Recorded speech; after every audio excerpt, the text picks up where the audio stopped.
Hi, I'm Laura Gaines from LearnModelTeach.com, here to talk about the learn part of our philosophy.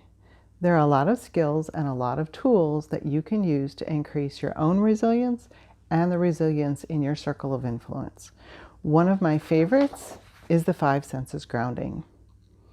I hand this out a lot at workshops and trainings, and people say, "Oh, this is great. I'm going to use this when I need it." And my thought is, will you? Can you?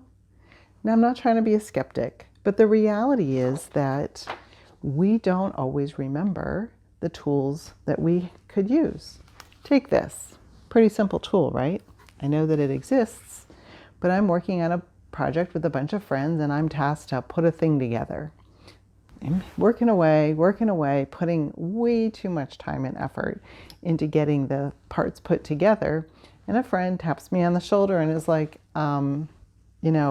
this would make it all a lot easier. Oh, yeah, you're right. Then the other piece of the puzzle is, can you?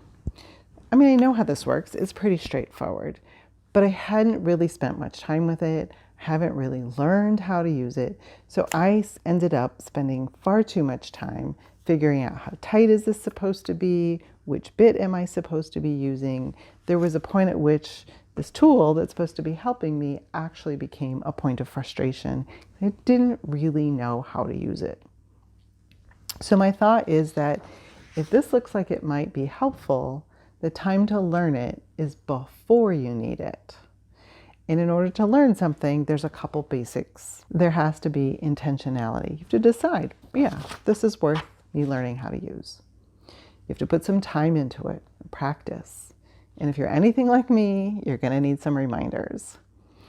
So my suggestion is that you learn the 5 senses grounding at a time where you don't really need it. Practice it at bedtime.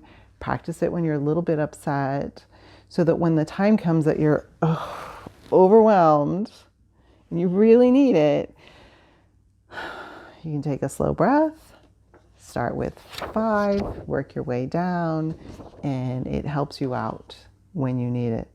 Or because you've learned it, you can be that friend that taps somebody on the shoulder, and we'll talk more about that when we get to the model and teach part. So look around the website, LearnModelTeach.com.